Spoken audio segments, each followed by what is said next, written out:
This is a Galactic Network podcast.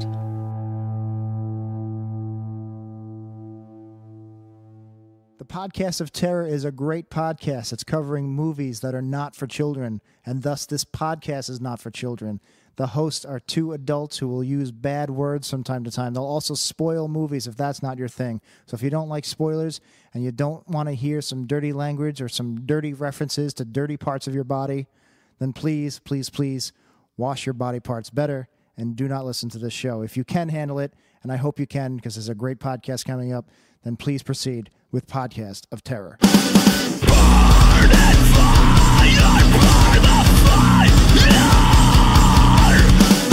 Burn and fire, burn the fire.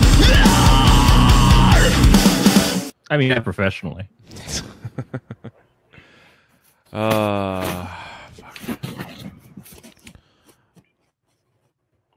All right, sweet. So, Well, that's nice and narrow. That's good. how are things? I think he's talking to you because he's been talking to me already. I'm talking to everybody. I don't really give a shit. You know, they're okay. It's raining. I think today's the first day it hasn't That's about rained it. in like a month. So, take your complaints yeah, elsewhere. It is what it is. You know, I'm fine with it when I'm inside. When I gotta go fucking out in it, it's like It'll the end of the snow world. soon enough.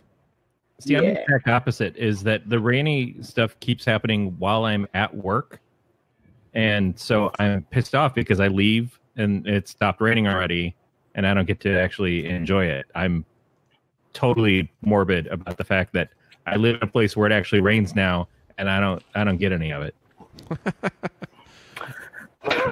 We've gotten like That's fair. record amounts of rain. It's stupid. I feel like I it's complain like that about here. this Well, last me and my girlfriend does special effects makeup, and she did like this whole prosthetic piece for Halloween, and so she wanted to go out and take it, but you know she doesn't want to take it when it's fucking sunny outside. She wants to go out when it's gloomy as all fuck. So I was out in the rain today. Yeah, so she's doing all right, I guess. Yeah. So it's been a while. Yeah. Well, I mean, I don't know. When's the last time I was on? Oh, fuck. If I was smart, I would have the sheet. You don't have to look it up. I was No. guessing it. It's really not that hard. That's what she said.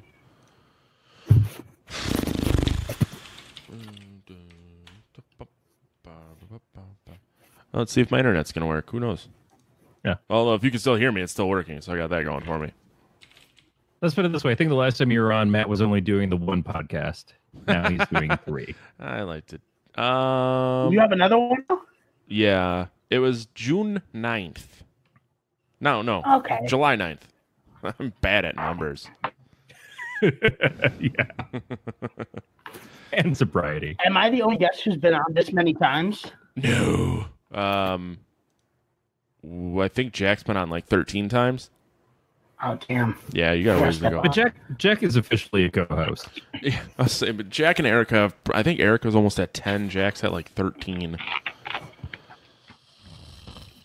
I think you're Gotta step next. it up. How many times have I? Like what, 7? I don't know. The search in Google Sheets is not working. Please. I think it's the same number of fingers that Matt likes up his butt. Oh, we're about to find out. Please hold. Please hold is also good instruction Jesus Christ. Just stick him in there and wait. for Mr. Hamsey. 1, 2. This is fucking slow.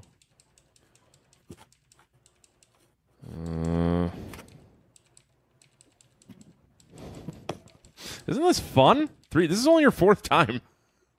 Yeah. No, it's not. Yeah.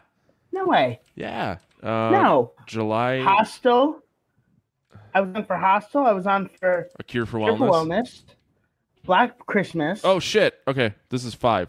I rolled over this you. is one. 5. Yeah. Because then we had what did we do in? We did Behind the Mask in June. Yep. Okay. Yeah. Damn, yeah, I gotta step up. That's 5, so that means Matt has to send you a jacket. What? Go by SNL rules. Oh yeah. Yeah, I had to I send. get a POT jacket now. Yeah, a letter jacket. I sent A letter jacket. Jack. Yeah, they're the watch. same material as the Emperor's New Clothes. Trust us, you look great in it. I had done. I only bowling own shirts. one jacket. What's that? I said I only own the one jacket, so it would be nice to get something else because people are starting to comment on my odor. For the first podcast I did, it was basically with a group of my best friends. But I made us bowling shirts one year with the logo for the podcast on the back, and all of us had nicknames and stuff. And they were embroidered on the front. Oh, What would we do for PoT? I mean, I'm pushing bathrobes because I just feel like that's who I am as a person. That's fine. Also, I knew Anthony was going to be on here, and there was no way I was going to try to compete with that. Like, he's bringing that kind of heat, and I'm like, no, fuck that. The next time he's on, let's just all wear black jackets. Yeah. Yeah. Or pink ladies. Pink Jackets. ladies. Oh, You're right. thought you just wanted to wear the skin of pink ladies. Yeah. No, that's pink babies. Oh, I don't think I'll fit into a pink baby. Not one. Oh, I need to. It's like a mink stole. String a bunch together. Jesus Christ. What? Sweet Jesus. It's not that bad. I feel every time I talk to you, Matt, I feel like I need to take a shower afterwards.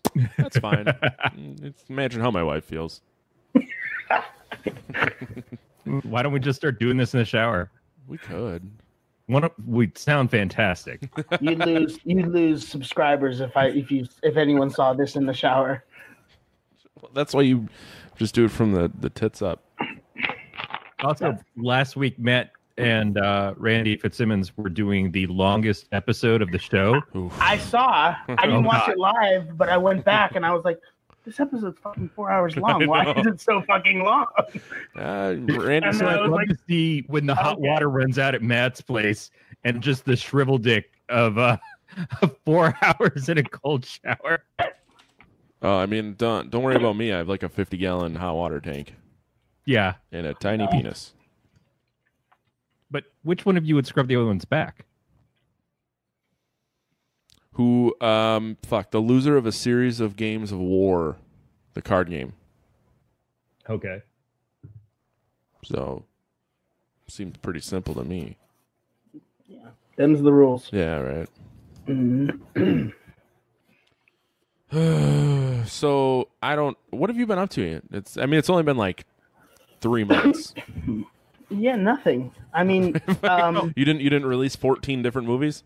no. I called. Literally, I finished doing the show, climbed into my coffin, and I just got out of the coffin for this show. Wow. Didn't you do Matilda after the last time that we hung out? Oh yeah, I did do that too, and I had a film that came out, but all from the coffin. Just those two things. Oh, Just those two things. Now, yeah, I've been dabbling in stuff, paying the bills, or attempting to. yeah. I mean, if you don't, the government comes after you, so you probably should. Yeah, that's kind of important. Yeah.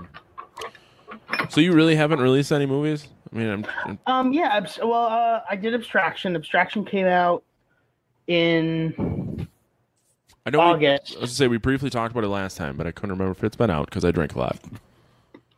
And then I directed Matilda. But other than that, I didn't do anything else. I've just been trying to behave like a human, or attempt to. I mean, I assume you have something else coming out shortly.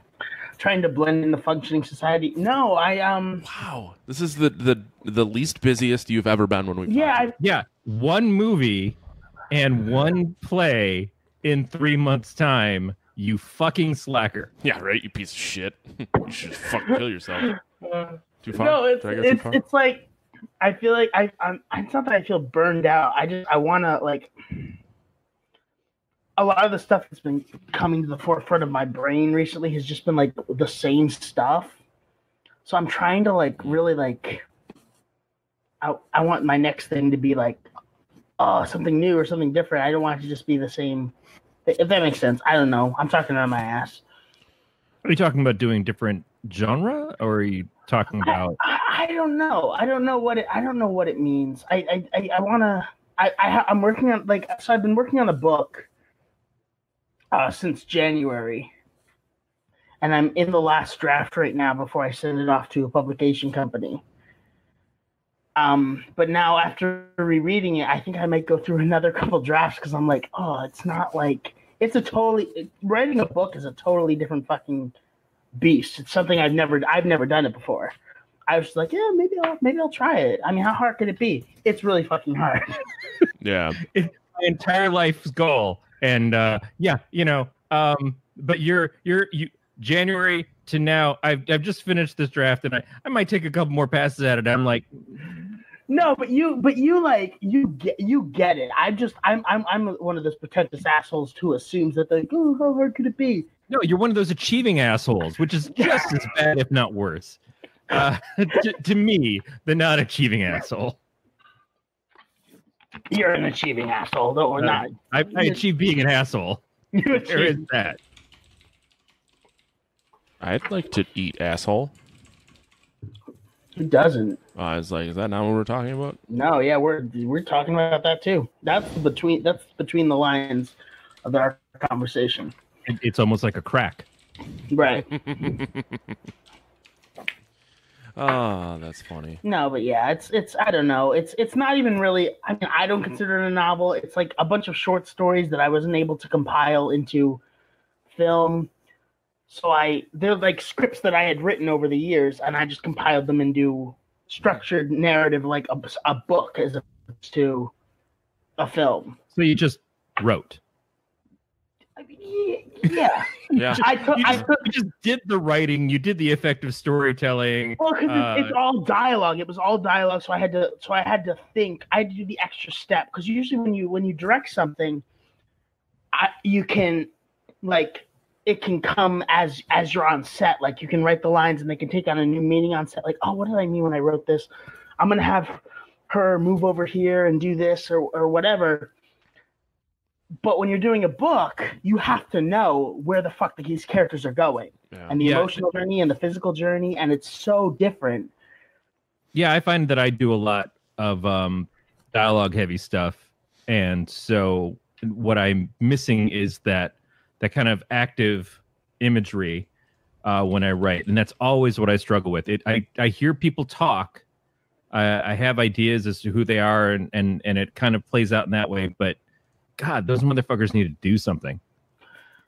And it's so like they're totally like writing a screenplay and a novel are two fucking totally different things.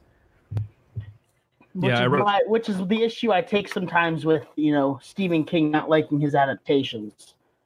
Is like he doesn't get that they're two different mediums, and things that work in a novel necessarily won't work in a film. And didn't he do the actual script for Sleepwalkers?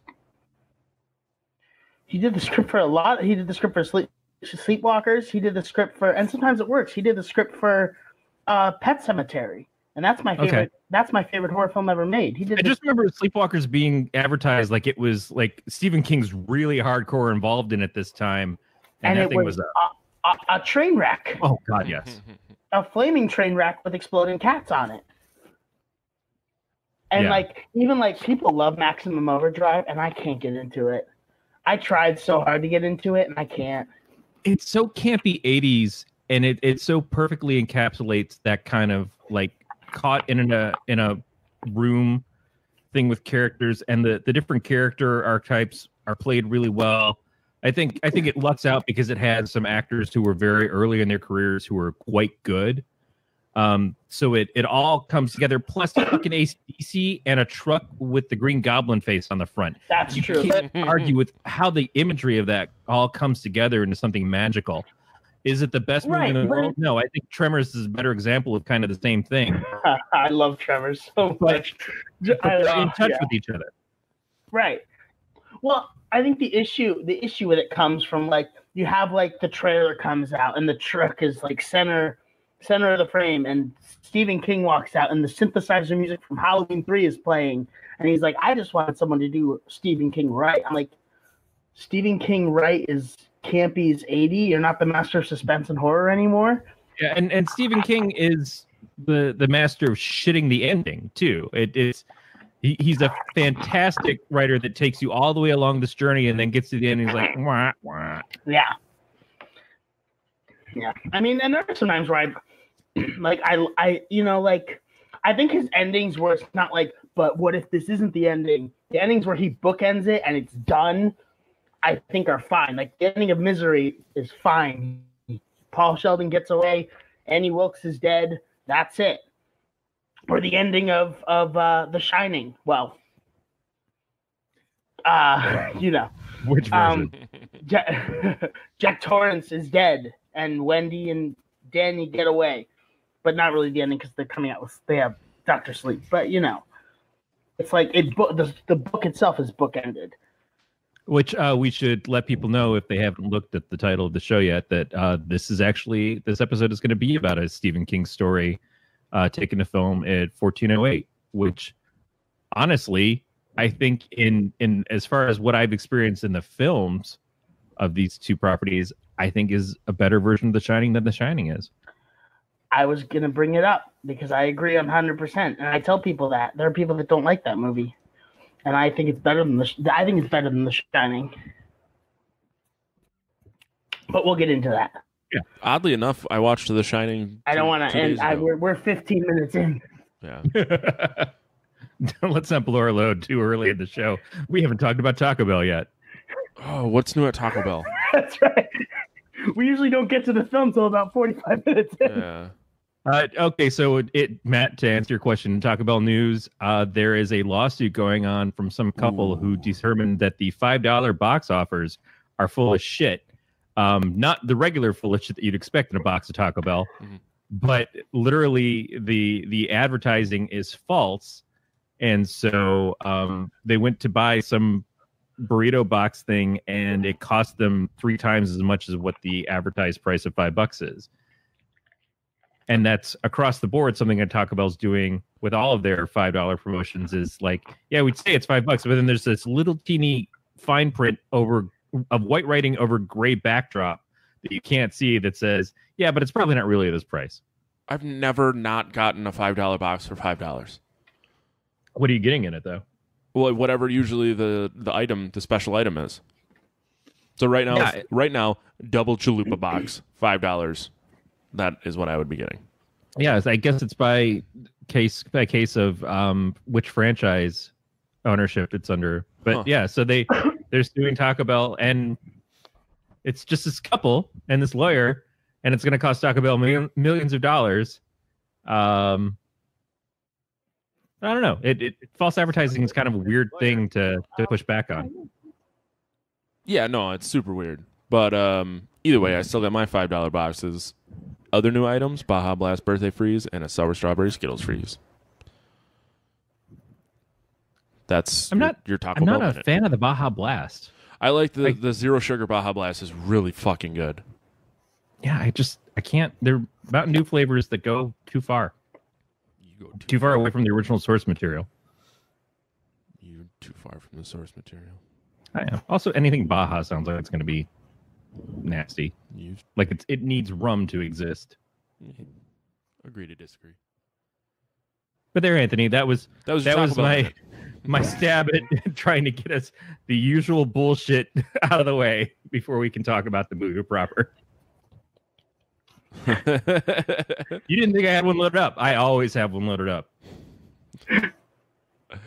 Oh, that's funny. That's my wife.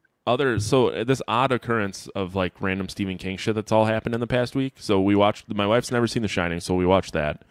I was in Denver, which is right by the Stanley Hotel, which is what The Shining is based off of. The one in Colorado. Yes. So we're talking about going back out there to actually stay at the Stanley, which you can stay in room 237 for the prime price of $500 a night. Yeah, I'm like, we'll just stay there. It doesn't have to be that room. But they're also turning Stephen King's house into a museum and writer's retreat in Maine. He's not going to live there anymore? Nope. Wow. So it was like unanimously voted. I think he probably got sick of all the people coming to visit. Well, that was part of it. So now he's just like, let's make a museum and a writer retreat, and we're gonna fucking move somewhere else. Because I used to go anytime I would go to Maine, I would always stop by his house because he always would always put a red balloon in the window. Oh, nice. People take pictures of. Was he moving out of the state, or is he just moving out of that house? I think he's just moving out of the house. He's moving to New Mexico, and now all of his books are going to take place in New Mexico. See, that would be a pretty big upset for Stephen King to not be in Maine anymore, because I think that I even heard somebody say it the other day is you didn't know shit about where Maine was until you found Stephen King. That's a good point. No one cares about Maine. Except the people who live there. Maybe the people who live there do. I don't know. Maybe they don't. Yeah, we actually have several friends of the show who live there. So, well, there is that. But that's another place we talked about going to was that museum at his house. I like the idea of the writer retreat there. Yeah, there's 5 writers at a time can stay there. I don't know what the duration of the stay is or however that works out, but I just saw that it was 5 people. Yeah, talk about pressure to perform. Say, I want to go. I'm gonna write a story. I'm gonna do it in the Stephen King house. Yeah, it's $500 a night. So I'm gonna write the back of a shampoo label at the Stephen King house, just so I know I can get something done and say that I did it. Yeah, like I wonder, is there any benefit to going to his writer retreat, or just like, is it just a writer's retreat? You know what I mean? Like certain bands record in certain recording studios because X band recorded there. Is there like a prestige to that to writers? I don't know. I'm not a fucking writer. It's like you rub his typewriter and you're instantly brilliant. Right. Or is somebody gonna be the asshole who just goes in and writes all work and no play, makes Shaq a dull boy the entire time, to be the guy who does it? Right. Well, I do feel like, as far as what I've read, and I've read a lot of books about writing, Stephen King's On Writing is one of the most honest books about writing and the process and stuff. It's not necessarily all advice that I follow, but I find that book. Yeah, it's a great book. It's a great read because it's kind of an autobiography and a thing about writing in one. But he doesn't really dance around stuff. Like a lot of books about writing are just a thing about writing, feeding you bullshit and kind of like playing out the same theme over and over again, and you don't really get anywhere. It's just the advice is in the title, and his is something else. Mm-hmm. Yeah, I got nothing to say to that. I don't understand the writing process or the writing side, so I was just leaving it up to you guys to kind of talk about that. Don't leave it up to us guys. Leave it up to Anthony. I fake it. That's great. That is what I do. Oh, tell your wife I'm sorry. I pretend like I know what's going on. Well, since we got Taco Bell Minute out of the way, should we just start talking about the movie? I know it's really early to do so, but I cannot do nothing else. No news. There's no horror news or nothing going on. Nothing that I know of. Nothing. It's like most of the shit already came out. October's almost over. I will say I was watching it. I saw that you guys were talking about Saw 3 and Saw 4, and I was really disappointed because Saw 4 is one of my favorites. They don't even remember that they watched it. I don't know that discussion could definitely be revisited in a much shorter episode. But the purpose of that episode was not to cover Saw 3 and 4. It was to be 4 hours long. That's the purpose of this podcast. That is the weekly show, is to not talk about. What was is there a record? Was there a record or something? That is the record. So it was 3 hours and 30 minutes, and for longest live stream. Yeah. Now it's for us, not for other people. Fucking, it's shy of 4 hours. We've got friends who've done 24 hours or 48 hours usually for charity stuff. Yeah. But our longest. You should do the PoT telethon. I thought about it. 10 or 12 guests on. I don't know if I could handle that. No? No, I would I would just lose interest halfway through and just give up. He's already nodding off now. I don't want to go to work tomorrow. I don't want to go to work tomorrow. I was supposed to have tomorrow off. But they're like, can you come in tomorrow and not Sunday? I was like, I guess. I mean, Fuckers. yeah. Maybe not. Maybe I shouldn't have said that. Nah, I shouldn't have agreed with it, but I did. Well, just don't go to work and be like, hey, I was on this podcast last night. You should listen to it, especially the point where I say I hate my job. I call you a bunch of fuckers. I mean, I don't hate the job. I just hate all you assholes that are here. It's really, we're going to be specific about it. I just hate you guys on weekdays. Yeah. Fucking worst. It's almost Halloween, though. Do you guys hand out candy? I have one neighbor. Oh, that's sad. Don't. Yeah, if people show up at Matt's house, they're basically They're gonna be in a met with a fucking gun. Carpenter film, and it's just like it's the cheese has eyes kind of thing. It's a weird mix of like you are in the right place, but in the middle of the very, very wrong place. Yeah. And what about you, Corey? Well, we just moved into the house last year around this time, so I got candy to pass out, and we had probably about 5, maybe 10 at most people stop by. But this house had been unoccupied for a number of years, so even though we're in a pretty good spot, and we're right across the street from the restaurant, I don't think people expected that there was somebody who was going to open up the door and everything, and like we look even worse now. we gave up on mowing the lawn about a month and a half or so ago. I was just like, I'm too fucking tired. Just let it go. And so it definitely moodier is a point of view. We haven't decorated, and that's kind of disappointing because we want to get to that point where we're going to start doing decorations for holidays and stuff. We're planning something really light for Christmas this year because we didn't do Christmas at all last year. Okay. Other than our cat showing up in our backyard and going, oh, hey, we got a miracle kitten who's a fucking dick. So I'll get candy to pass out, but beyond that, it's going to be pretty light again, I think. I used to put out, because I live in an apartment building because I'm in New York. I used to put out decorations like outside, but they all kept getting stolen, so I just stopped putting shit out. Yeah.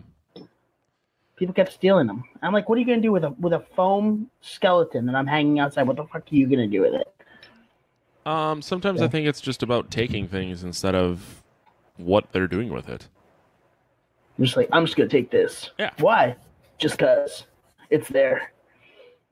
But Well, it's it's the thrill of stealing shit. They don't give a fuck what they're gonna do with it. It probably ended up in a garbage, but they stole it. that's kind of fucked up. It's super fucked up, but That is kids. I'm gonna say kid brother, but he's 25. He's his group that I'll have. I don't really know exactly what it is, but he's got Asperger's. He's in a group of people that are all kind of supportive and things. So this group had done a pumpkin decoration thing a couple weeks ago when I was there visiting, and I guess somebody went and smashed the pumpkins that were made by some of the people. Oh, that's fucked up. It's fucked up, but I was trying to let him know that's not something that is specific to you or your group. That is It's probably just not they wanted to do it. right. It has probably has nothing targeted towards you guys.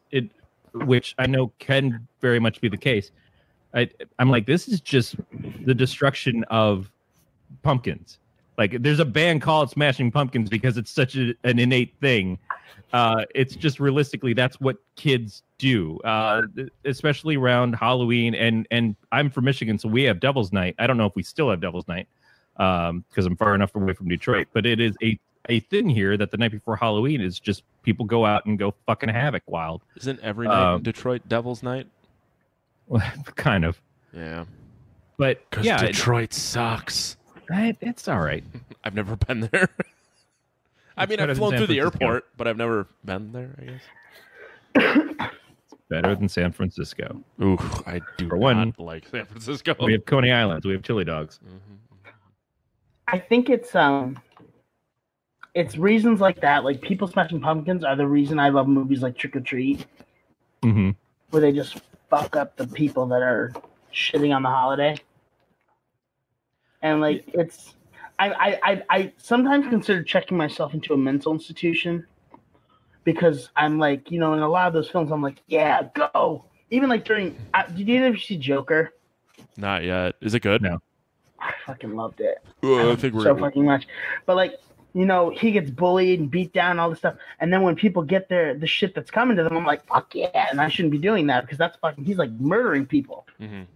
But it's like, There's always a fine line of rooting for the villain. There's always a fine line for rooting for the murderer in these slasher flicks and stuff that we watch. Like people, it got to a point where Freddy Krueger, because he's so entertaining, was what people were like cheering for. Right, it's in his the film. movie.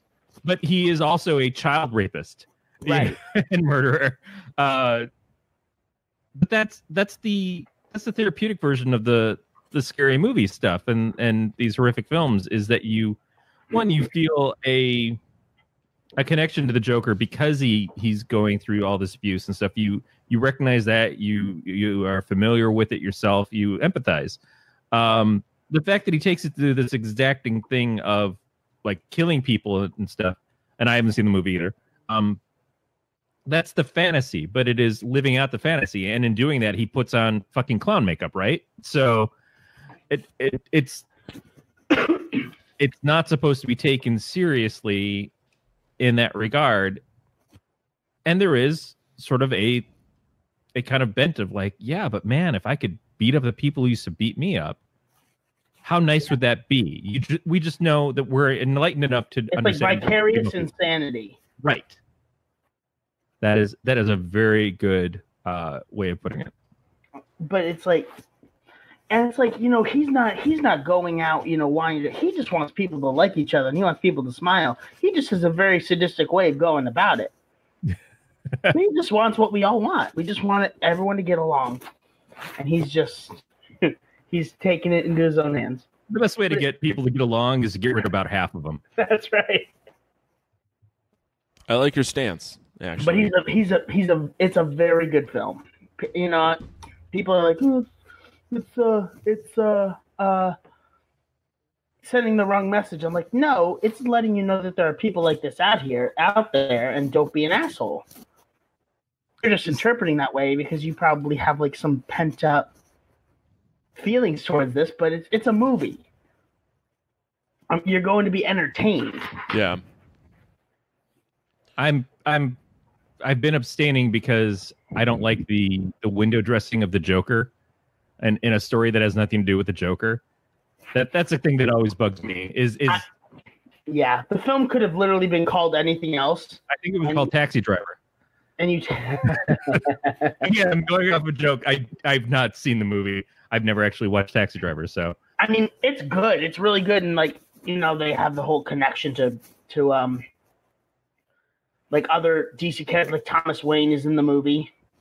Yep, I've heard that. And it's like you could change that, and you could change the fact that it doesn't need to be there. It's Joker name only message. Yeah. I mean, I'm glad they did it. I'm glad for this new take on the Joker, because he might be he's up there. He's maybe tied with Heath for my second favorite Joker. My favorite Joker will always be Jack Nicholson. But he may be tied for second with Heath Ledger because he was that good.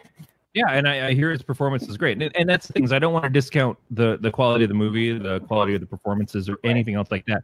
It's just, one, it's not really... The fact that I haven't seen Taxi Driver kind of already alludes to the fact that it's not my jam. Mm-hmm. And two is that was the stance they took when I first heard it announced. It's like, why are they calling this Joker when it's not actually about Joker? It's not going to be a character that has anything to do with Batman. It's not going to have it. And he's not going to be in any of the Batman. He's not in Matt Reeves' Batman movie or anything. They're not setting up another film. And it's a one-shot. And there's so many things in comics where they do one-shots or they do Elseworlds. DC does Elseworld stuff all the time where they do an alternative take. And that's all okay. It was just this one stuck in my craw at a point in time where comic book movies I felt were especially on the Warner Brother DC side, were just kind of like they didn't give a shit about how anything worked together, and that's what I've already dealt with the X-Men movies. And what I like about the Marvel movies is, yes, they might be formulaic, but they synchronize really well. You feel like you're part of a universe when you watch any of the Marvel movies, how they all tie in together. I think that's, for me, a better take as a comic book guy. Right. But I'm not saying that DC or like the current DC, because obviously past DC, I go back to Christopher Reeve Superman. That's still like the top of the heap. But I feel like DC has had some good movies in their current crop of films, or at least really enjoyable movies. And it doesn't really hinge on, well, Aquaman and Wonder Woman are the same universe. You can kind of skip over that. But it's just so cool when you have Captain America and Thor and Iron Man all in their separate films, and then they sync up so well in their Avengers movies until it's done. And that's kind of the thing, is like after the last Avengers movie and after Spider-Man kind of putting the final pin in it, it just feels like it's also done, and it's hard to get excited about whatever's coming up next. Not that we have much clue about it. So there's benefits and there's detriments on both sides of it. But I don't know. It's I mean, it's very like I'm honestly so sick of the MCU. Oh sure, it's great. You know, people are loving those films, and they're in love with these characters, but they're not. I don't think that. Maybe I'm just tired of epics. I'm tired of movies that are like, oh, world, like those big that they're just milking that cash cow for everything it's worth, and they keep coming up with creative ways to progress that story. But I'm so tired of it. Well, I mean, I'd rather go to a little art house theater and see a heart-wrenching drama than the next Marvel film. Well, that's the Scorsese thought process.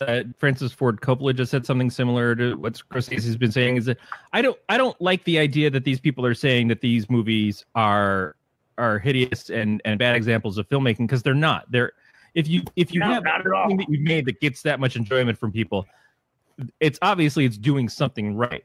But I think that it's all that you're really seeing or all that you're really hearing about. And I feel like it goes hand in hand with the remake culture, which I don't love. The tell the same stories over again, or reboot something that happened 20 years ago or even 10 years ago in some cases.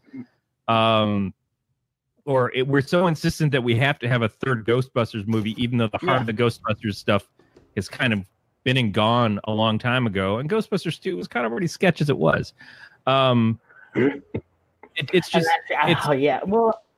It's too bad that we don't have that creativity to say we can make new stuff. But the reality is that the audience is so nostalgia driven and familiarity driven that they don't care. It's far easier to do a new take on Child's Play, but have the Child's Play name, than to make something new that even has similar themes to Child's Play, but call it something else and expect the audience to still show up.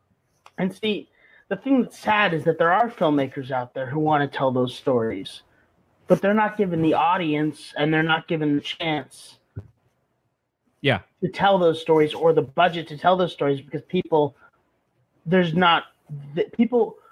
having something with a built-in fan base is easier to get a crowd in seats than it is to build up a fan base. And even you look at, I loved Jordan Peele's Get Out. Mm-hmm. And that was like, oh, people were like, and it brought something new. And every time we get a film like that, it's like, people are like rushing to the theaters, like, oh, it's so amazing, but we're not getting enough of it. I mean, I shit on Hereditary all of the time, every chance I get. Oh, I shit on Hereditary too. But it was at least the original story. It was somebody's original idea, and they put it together, and for good or ill, they made their art and they stood behind it. And I see a lot of value in that. And the fact that the guy did Midsummer, and Midsummer seems to be getting a lot of... Midsummer was great. Yeah, I love Midsummer. It was everything that I wanted Hereditary to be. Hereditary was just boring. I didn't find it... I found that the scary moments were scary and the unsettling moments were unsettling, but the characters around it were uninteresting. Yeah, and it just And the didn't feel plot like around it was no, and in the ending, I was like, "What the fuck? This is what we're leading up to." Whereas, I felt like I was high watching Midsummer, because two characters will be talking and they'll have that wavy Instagram filter going on with the trees in the background because they're on shrooms in parts of the scene. I was high while watching Midsummer. But it's like you're on shrooms with them. What did you say? That was legitimately high watching Midsummer. Was awesome. Were you really? Yeah. I told. So how was it for you? I thought it was great. I That's not in the movie theater. I wasn't on anything when I watched. Yeah, I watched it. Matt was so fucked up. He thought everything was running straight. He just was like, "Wow, this is like watching a fucking documentary about the librarians and shit." No, dude, I really liked it. I want to watch it straight to make sure I still like it. But I had texted Jack and told him what I was going to do, and he's like, "Be careful, it's a fucking crazy movie." I just watched the director's cut. Is that out? I really wished I hadn't. Oh, all right. I will not try and watch it then. It was too long and too extended and too explaining. The images, he didn't let the images speak on their own. The scenes were extended. There was so much extra stuff that didn't need to be there. And I'm like, I'm glad I didn't see. If I saw that version in the theaters, I probably wouldn't have liked it. How long was it? Hereditary. Exactly. But I listened to Brokeback Mountain podcast by friends of ours, David Luzader and Phil Rude, the other day. They had done Bad Times at the El Royale, which was a cool little movie, and it was by Drew Goddard, and Drew Goddard had worked on Cabin in the Woods with Joss Whedon. He's a Joss Whedon disciple. And both that of those movie was movies, pretty good too. I did like it. Yeah, the Battle at the El Bad Times at the El. Yeah, and both those movies are good, solid films. I think when people find them and they watch them, they're like, "Oh, this is pretty good." A lot of cool characterization. The reveals are good. Bad Times is a little long, but it pays off, I think, in a great way. And in both those cases, those films didn't make any money in the theaters, or they didn't make what they needed to even make their budgets, I think. But in both cases, they're original creations that you look at it later on, you go, "Oh shit, why did I miss this? Why did I not go see this?" And I think because they're advertised wrong, and I think because people's expectations are already like, "Yeah, Bad Times at the El Royale, it's got Thor in it, but where's the next Thor?" Hey, funny story. The keynote speaker at the conference I was at was Thor's stunt double. Nice. Yeah. Sorry, that's all I got. But how do you feel about Taco Bell? I don't know. I didn't get a chance to talk to him. I was too busy doing drugs in Colorado. Good for you. Hey, man. He did as many. Other like chipmunks store food in their cheeks for the winter. Matt stores pot so he can where it's legal. I was busy. He was like, "Oh, it's legal here," and he stores it into his cheeks for the winter. I wasn't the only person who made a specific trip from people I had met talking to there. You know, you do you. I'm J-Man. No. But Bad Times at the El Royale still feels nostalgic in the sense that I love those Western Clue whodunit stranger strolls into a bar in the middle of a storm movies, but I didn't need a remake of something to tell me that story. It told me that story in a different way. Yeah, there's things that are evocative of old stuff that don't cheat. It feels maybe a little bit like a cheat. Stranger Things is so in line with the 80s stuff that it's emulating that you kind of feel like, oh yeah, this goes hand in hand. Like, yeah, this music must be stuff I've heard before. These characters must be, but it's not. It's an original story that's done in such a way that it makes you think about all the cool things that you've had. Whereas something like Ready Player One just inserts all that nostalgia in there, just tries to strangle you with it. That's right. And which was still a good movie. I still enjoyed it a lot. Spielberg did a good job of it. But everybody kept telling me, "Oh, you got to read Ready Player One. You got to read that. It's your book. It's so your book," because it's like all the nostalgia shit and all this stuff, like how you just come up with the top of your head, like this is a story about you. And I'm like, yeah, I don't want to read that story because that's the part of me that I don't like, is that I talk in quotes. I talk in like the references and stuff that people, that I assume people know. And then I have to explain when they don't get it. I work in IT, and the other IT guys and stuff are the same fucking person as I am. We make the same jokes. We do the same voiceovers.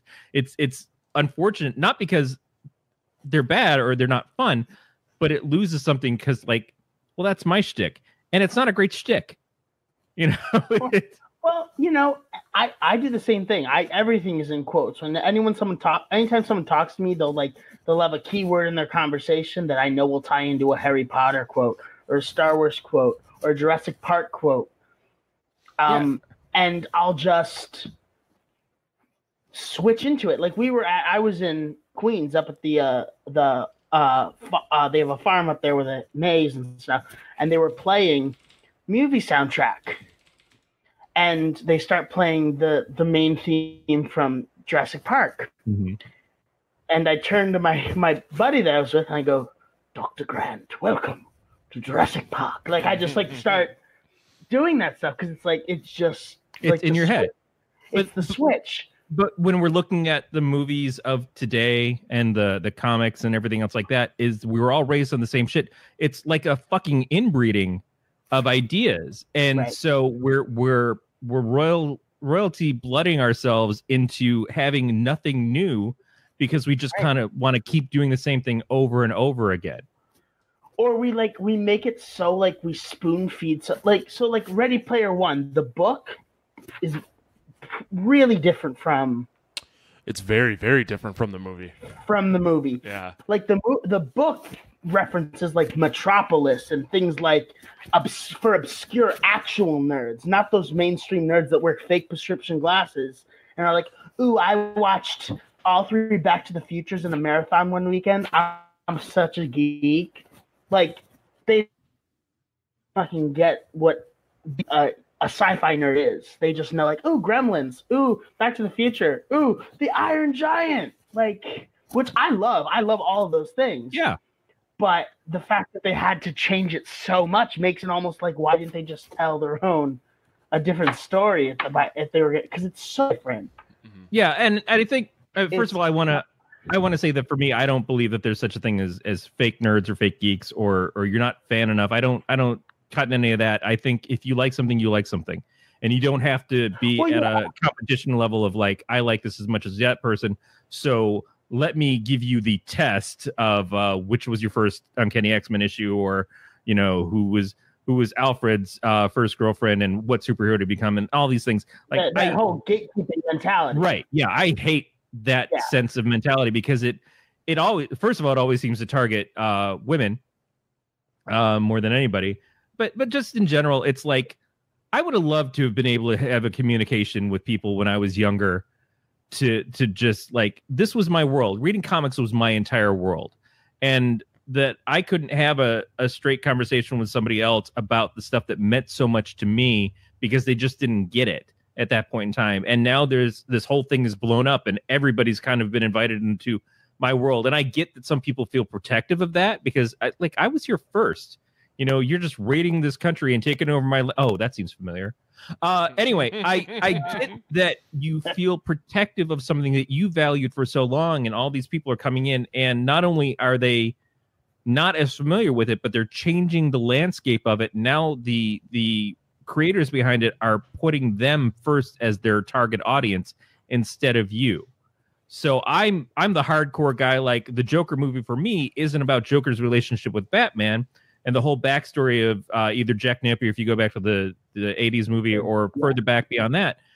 And the things that I think would be inherent into a Joker story aren't there. But for a mainstream audience, this Joker story nails it because they give you a Joker and they give you motivation for a Joker. And all the rest of that stuff that matters to me doesn't matter to them. They just want something that looks cool up on the screen and tells a good tale and gives them a couple hours of entertainment. I'm not right. Yeah. But I still feel like, can I be losing something by that stuff existing and I don't get what I want? Maybe. But shit, that's the whole point of wanting to write stuff myself, is that I can make the thing I want if I wanted to.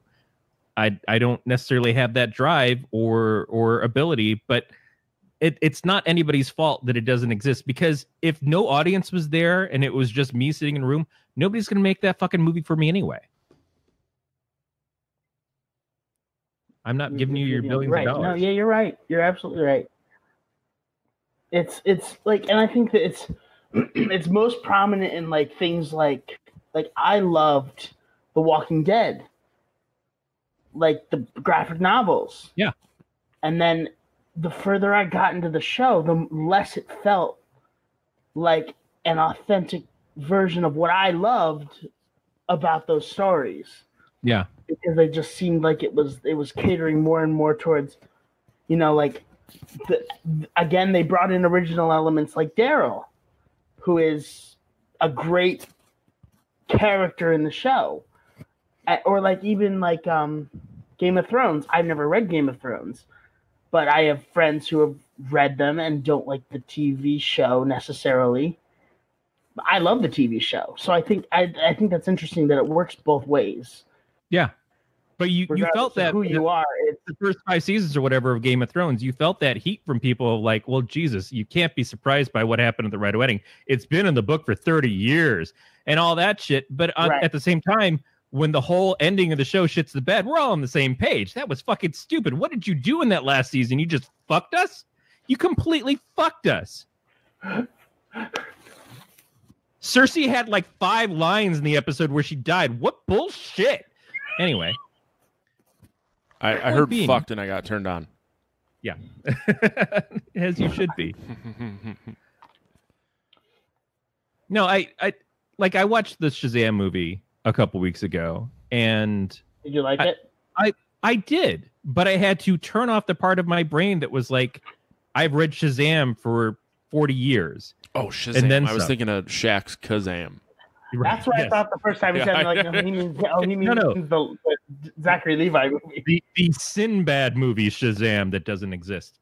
But like, I loved what they did with it as a movie that is a superhero movie that is for a broader audience, for a younger audience, and things.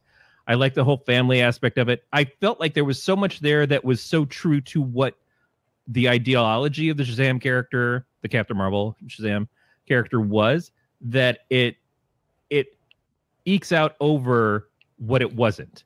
You know, okay, so it's not just Billy Batson is the only Shazam, and we don't get Mary and Captain Marvel Jr. We don't have an Uncle Dudley or a Talkie Tawny or any of these other things.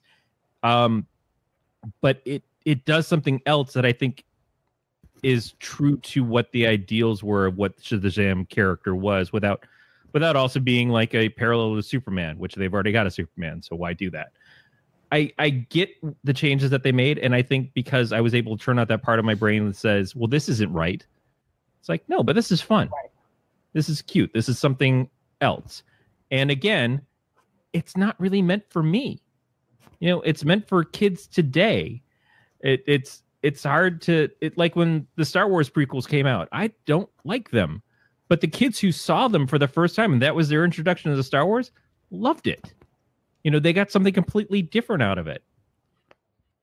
They got something wrong, but still, it's fine. It's okay. That's why I consider myself very lucky, because, you know, my parents, they're not like, you know, film experts. They're not film enthusiasts, but they like movies and they know what they like. And they didn't try to. I have friends who were so sheltered and not allowed to see things when they were younger or until they were a certain age. My parents, as long as I would sit and look at the screen, they would let me watch it.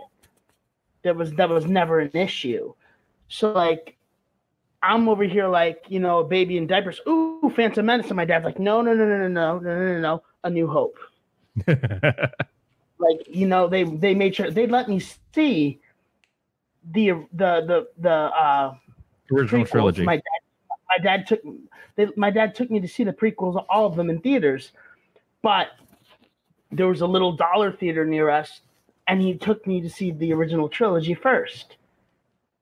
Yeah. So that I could appreciate and enjoy but he didn't say, "Oh no, you can't see the prequels. It's unorthodox, whatever."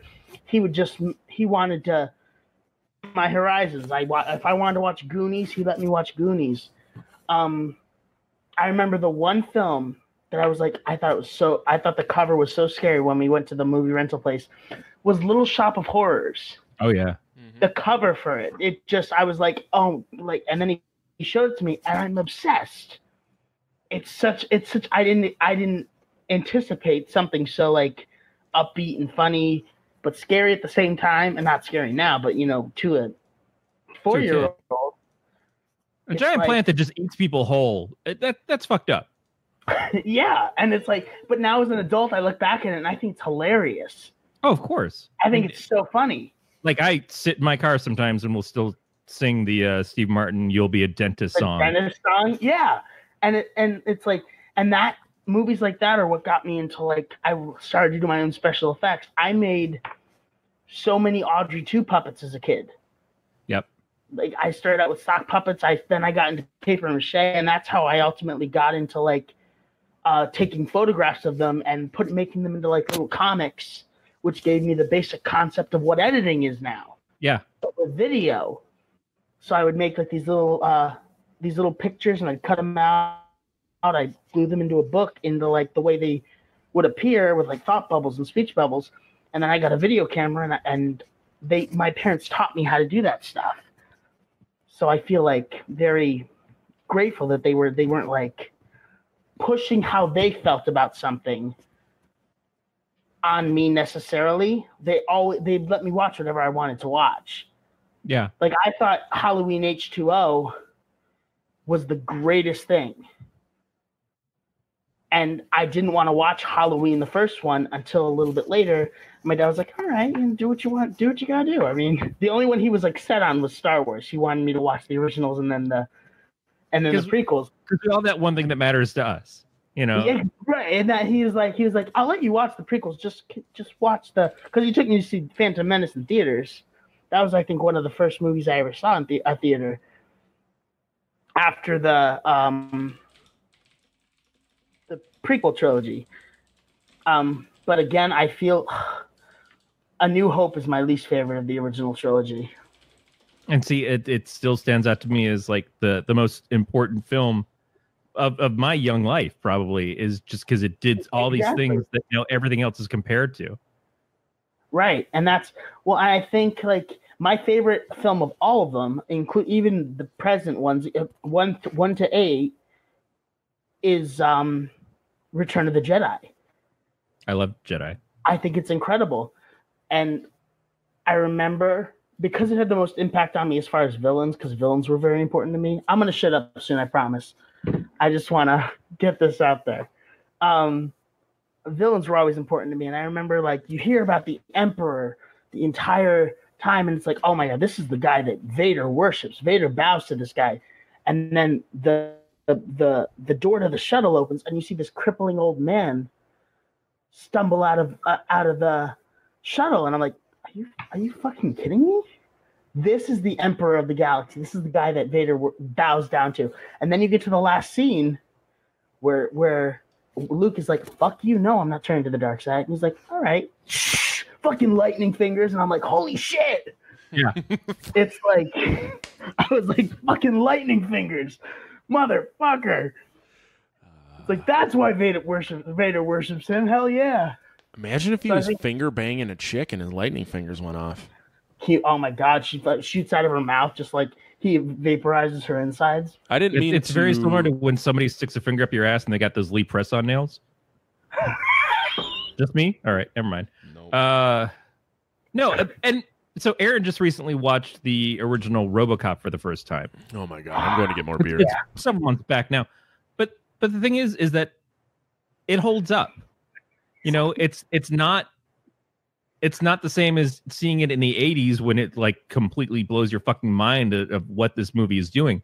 But it holds up. She really liked it because it's a good quality film. It's got a good story. The thing about what we complain about with a lot of the horror movie makes and stuff is that the heart of what was originally there doesn't seem to be there in the remakes.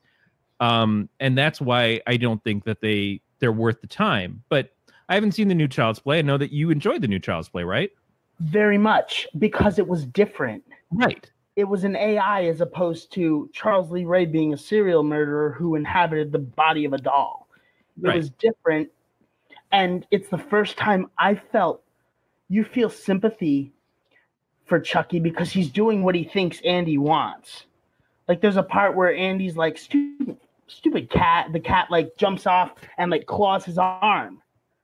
He's like, ow. And he's like, oh, stupid fucking cat. And so Chucky starts choking the cat. And then he's like, no, wait, what are you doing? And he rips the doll away, puts it in the bedroom, and it just cuts to Chucky sitting on the bed looking like a scolded child. And he's just like, I'm sorry, Andy. Like he didn't mean to. Right. He has no vindictive or malicious intentions. It's just how he is. He's learning humanity. Yeah. And again, that's the thing. It does something else. It gives you something new, and it has an actual story and heart to it, which is a funny thing to say about a horror movie. But that realistically, that's what gives them film longevity. There's some films that have consisted for decades or longer, and it's because they were made with a pureness of creativity and heart, and so people still relate to it to this day.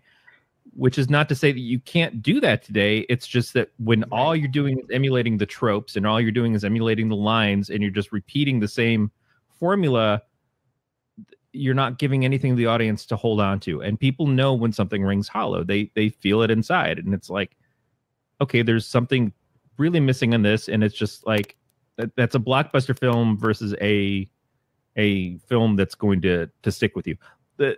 As much as I enjoy the Marvel films, the thing that sticks with me the most is Captain America: Winter Soldier. That movie I watch all the time because it does so much, and it really hits home as to who the character of Cap is better than anything. And it's become like my favorite superhero film. And it's up there next to the Christopher Reeve Superman for me. It's like this just really encapsulates heroism and being true to the country and then the nation without being beholden to the people who are just in charge of it. Like, I can't get enough of that movie, but it could have just been like Cap punches shit for an hour. Right. No, yeah. And it's like, and I feel like everyone has that one film where it's like that. This is what a Marvel film should be. I've yet to meet anyone who likes all of them equally. Right. Each one has that one. For me, I love Guardians of the Galaxy too. Yeah. And it's just because it's a good movie. It's because I like the characters. Guess what? The other speaker at my conference was Gamora's stunt double. I knew I was here for something. Oh, man. I was telling the truth, by the way. No. They never really were. It made no fucking sense. Oh, man. No, it's like, I think, wait, what was her name? Do you know what her name is? Fuck. Let me look. Matt doesn't know our names. I went to school with one of the stunt doubles from that movie. British or Australian. She had a different accent. Ooh, was her name she Sophia? might be. I went to school with her. That's her name. I went to school with her. Let me see if it's on the website. Did she have short hair? Nah, it was like medium brownish. Was it like? Oh well, maybe not. Because I went to school with a girl who was the stunt double in that film, and she's British. She's from the UK. Sophie Baker's her name. She was Chloe Bruce. She was also a stunt double in. She's Rey's stunt double in Star Wars too. Okay. Yeah. Oh, cool. So she did some fucking lightsaber thing. I was rocked on edibles. It was pretty fucking amazing. I bought too much. I had to get rid of them. So. Yeah, really sidetracked that conversation. Yeah, let's talk about 1408. Is that what I get for being on 5 times? You're going to send me some edibles? No, well, that's illegal. When it's legal in both our states, then yes. And legal to send through the U.S. Postal Service. Well, I think it's legal if it's legal in both states. Wow. Because like I can purchase CBD and have that shipped to me because it's legal everywhere. Just saying, man. That's the podcast of illegal drug smuggling. Illegal drug. What a weird episode of This American Life that would be. Oh shit. All right, so telling a story and doing something that kind of sticks with you. Let's talk about 1408. Yeah, I've only been asking to talk about 428 for a goddamn hour. Well, we're an hour in. That's usually when we start the talk about them. You're not So wrong. I think I'm just fucking with you. I can't see the chat, so I don't even know if people are talking. For whatever reason, it says it's disabled. Yeah, it That's says it's what's disabled on for me too. I don't fucking threw up a little. I didn't even click anything. So sorry. maybe it's on their YouTube because I think aren't we like live on YouTube? Yeah, but Lightstream normally has the chat show up. I don't. It decides how it wants to feel every day. Let me see. I'm gonna look and see how it is. Yeah, Is so there like a live chat on YouTube? No. My dog's Oh, yeah, there fucking is. party. Oh, there is. How many 87 messages have I missed? Erica G Oh, fuck that girl. commented on YouTube. Yeah, fuck her. Anyways, let's talk about She 1308. said if you get arrested for drug smuggling, I'm not bailing you out. Not that fucker. 1408. 1408. So Did I finally bring one that you guys like? shit. I have not seen this movie in a very, very, very long time. I just want to start with that. same, and I think I left it with a better impression of it this time than I did when I originally saw it. That's good. I'm trying to think. I don't remember what I thought the first time I saw it, but I do remember what I thought the second time I saw it. You didn't like it?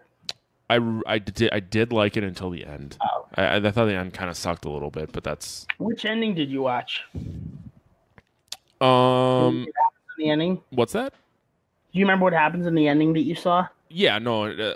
He's at him and his wife get back together. So he's starts on a fire. He's at the house with his wife, and then he pulls out the tape recorder, and then it has the recording of their daughter, and then yeah. Is that the ending you saw, Corey? Yes, I think we watched the same source. Yeah. All right. Why? Which one did you see? I didn't even know that there were different endings.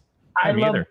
the version I have because I know that ending too. I prefer the director's cut ending, and in the director's cut, he dies in the room. Oh. He hears his daughter's voice comes from the vent and says, "Daddy, everybody dies," and then he starts to cry, and the camera pans out, and the letters melt off of the door. So it's the original Clerks ending. It's Clerks ending, Yeah, the original Clerks Yeah. ending where Dante gets shot. basically. Oh yeah.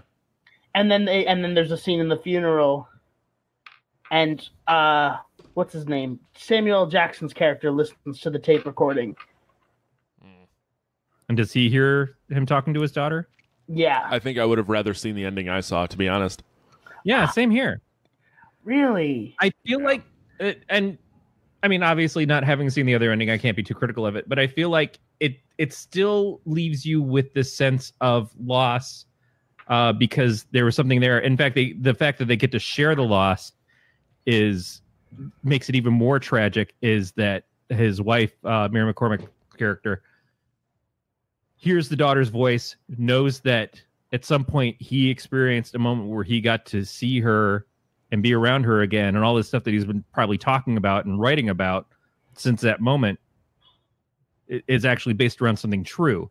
And she's probably not trivialized it, but didn't necessarily believe it. And then hearing that voice and him just kind of like looking like shit, yeah, and her being just totally floored by it really hits harder, I think, than him dying. Him dying gives him an out. Yeah, I mean,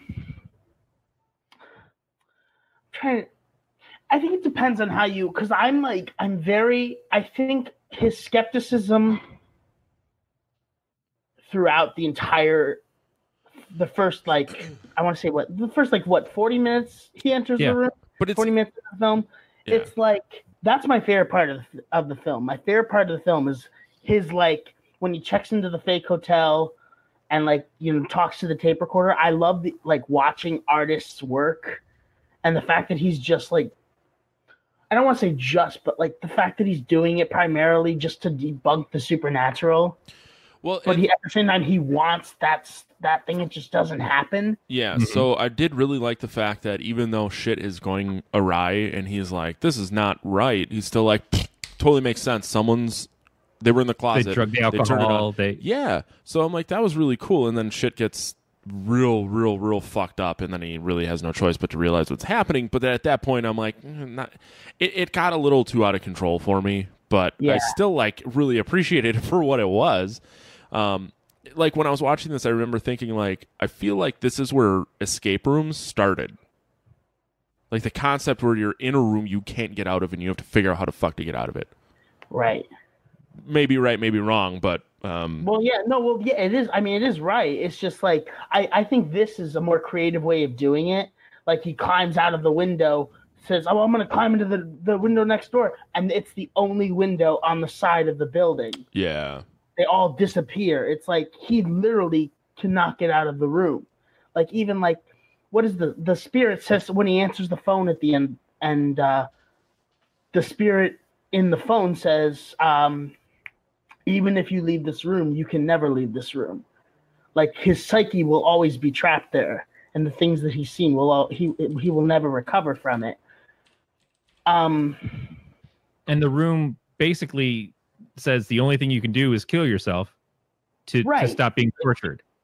Their express checkout service. Yes, which is pretty good. But I like the fact that he decides, whereas everybody else has kind of succumbed to the room and killed themselves, he's willing to die, but in doing so, his point is to destroy the room. He plans to die in there when he starts the thing on fire, and is given hints the whole time of the burn me alive thing. But he doesn't expect to escape. He just, this is his way of like, no one else is going to have to go through this shit. I'm going to take this motherfucker out. I'll take myself out with it to achieve this means. You know, right. I'm not going to go through, be tortured over and over again. But I'm not going to die in your terms. I'm going to die on my terms. Mm-hmm. And a thing I like about that is that he gave up smoking, but ultimately that's what saves him. Yeah. They do that a lot with Stephen King's. He does that a lot in his writing, which is one thing I like about the book ending of The Shining.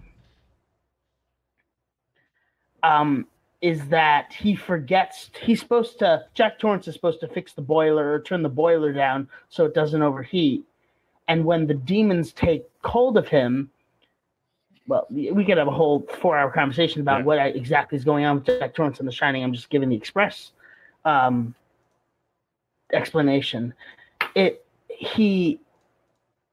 is what destroys him. His hold to the hotel, the thing he was supposed to do, but forgot, and now that's why the hotel the hotel burns down in the ending of the Shining. But I'm glad they changed it in Kubrick's film, because I don't think this story would have been written, I don't think this film would have been made if those endings were that similar in film adaptation. If that makes sense. I don't know. But even like there are so many ties to The Shining. The character's name in the caretaker, the general manager of the Overlook in The Shining is called Stuart Ullman, and Samuel Jackson's character is called Gerald Ullman.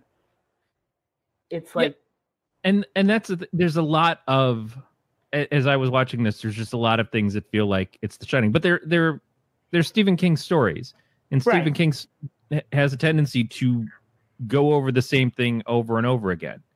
Right. That's why in at least the more recent version of it, the first chapter feels a lot like Stand By Me, the way that the kids act and interact and everything. It just, he kind of has the same thing that he does. It's I don't want to call it a trope, but in this we've got it's a writer in a fucking hotel. Yeah, okay, it must be a Stephen King story. It's just that's who he is, and Right. now Yeah, he's yeah. being visited by ghosts and stuff in spirits. So yeah, okay, sure. That I see the trappings there, but I think what we were kind of alluding to earlier is that it's a very different version of that story that for me was more compelling. It, again, going only by the film versions, because he's trying to actually get somewhere. You know, the struggle of The Shining is Jack kind of succumbing to the Overlook, and this Right. is someone fighting against the room, fighting against what it's trying to do to him. Right. Which would be a different story. While he's got a wife and kid in the context of the story, they're not a part of what's going on in the hotel, and so they're kind of his keys to get out of it more than anything. His struggles to get away from this revolves around them. Whereas in The Shining, it's like, I've succumbed to this, and now I want you guys to succumb to it too, in whatever way that going to happen. Well, I mean, Mike Enslin and Jack Torrance are two very different characters, because I mean, Jack Torrance already has like a hint of unhinged before he even goes to the Overlook. Mm-hmm. Like he's abused his son. He's not intentionally, but he's a functioning alcoholic. He's done all these things and lashes out at the people he loves. Mike Enslin has become this type of person because he lost someone that he loves. Right. So it's two very different journeys. And I think, I mean, it doesn't explain it. I've never read the short story that this is based on. But I mean, would you guys say that, do you think he was a brilliant writer, or before he lost his daughter? Because I mean, he has that one book that he wrote about his dad because like when he gets that book signed in the beginning, she asks him, "Oh, are you going to write another one like this?" And he says, "Nah, it's a different guy." I mean, that's what it alludes to, is that he's a very capable writer, but he's gone to this commercial thing because he doesn't have the heart to do that other thing anymore, and the vulnerability of it. And we don't get a lot of what his relationship with his dad is, but he probably feels like, because he's lost his kid, that writing about a relationship between a father and a child is outside of his means now. And he doesn't want to be honest. He doesn't want to bleed on the page in that way. He wants to do something that's safe and something that he can be critical of. Right. And not have to be a part of. So he's sitting there and he's like, yeah, I write these books about these scary places. What's the scariest place? Well, honestly, I think it's all bullshit, but I'm not going to tell you that because you're the audience who buys my books. Right. So, well, he flat out says, like, he says that in his Q&A that he has at the bookstore. yeah, He's like saying there's no such thing as ghosts. I'm saying I've never seen one. And then Yeah, he's like, where should I go if I want to catch a real ghost? Orlando. right. Like, it's like, Haunted Mansion in Orlando. he doesn't care. I first of all, John Cusack is the best person to play this part. Like, is there anybody better at self-narration in a film of his role? Like, you do things like this, Grosse Point Blank, what was the record one? The Tower Records? Tower Records. Nope. No, that can't be right. But still, it's like Tower Records is the actual record store. Fuck. Um, with John Cusack. Fuck. Yeah, it's not Empire Records. Oh, but, Empire Records. Yes. That's what I was Empire thinking Records of, but is that's the not team. what it. Yeah, that's not High Fidelity. High Fidelity. Thank Yes. you. That kind of stuff where, again, you get to a point where you're familiar with somebody and you understand how they're working. But if you go back to the Lloyd Dobler days, like the way he just sits and talks and pontificates to the camera, where you just sit there and listen to him, like all of the words that were said by this character sound right coming out of his mouth. You know, Right. he was just didn't totally feel the like right saying choice. lines at any point. It felt like he was organically talking. Yeah, because he's a writer. He talks like a writer because he actually is himself a writer. Right. I think he just And nails he's one of that. my favorite actors. Yeah, mine too. I did an interview with Tori from Pop Horror, Mm-hmm. and one of the questions that she asked me was, if you could work with anyone in the industry, who would you want to work with? and I gave her 3 actors. First one was Josh Stewart from the Collector movies. Yep.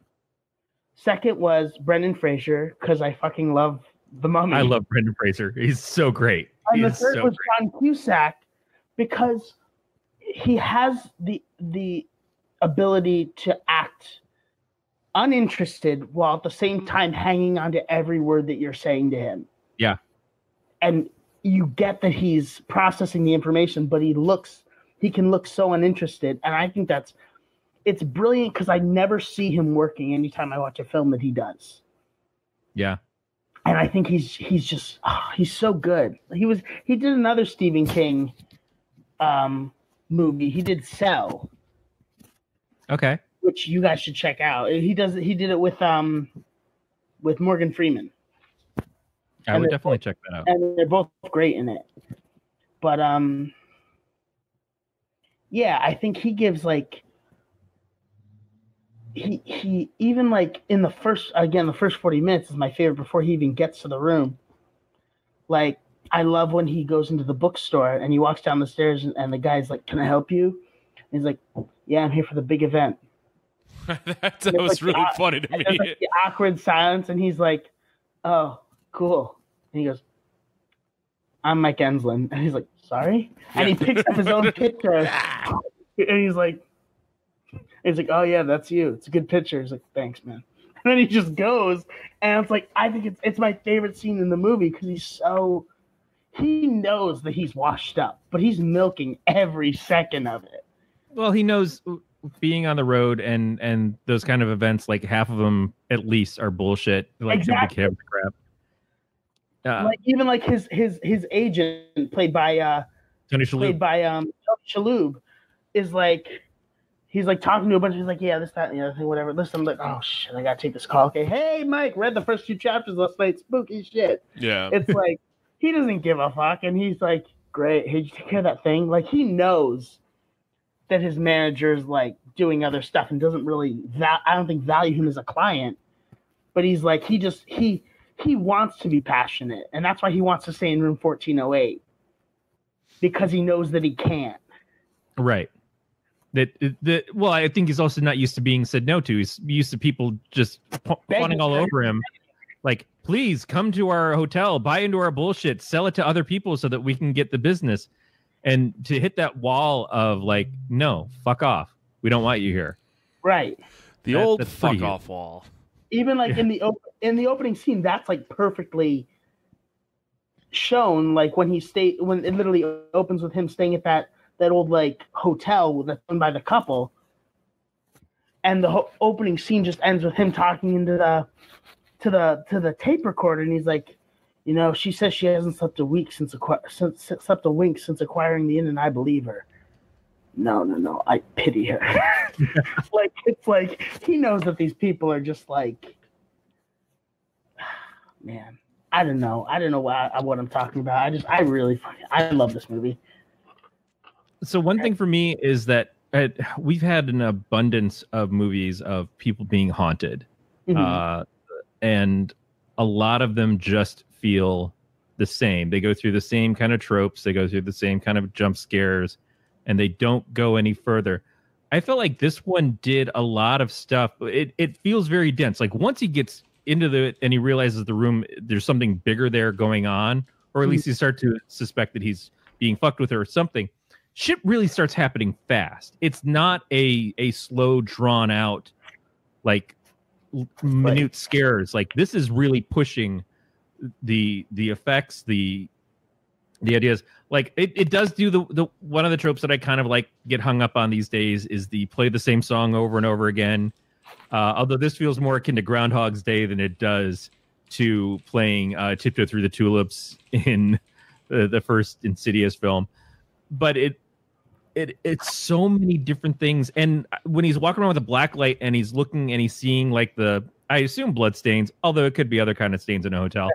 But he's seeing like the little flashes of people who died there and everything. And it's building the realism that this happens. Also builds a realism that hotels don't change that fucking top bedspread ever. You should all carry a black light if you travel. You motherfuckers don't want to lay on a hotel bed as is.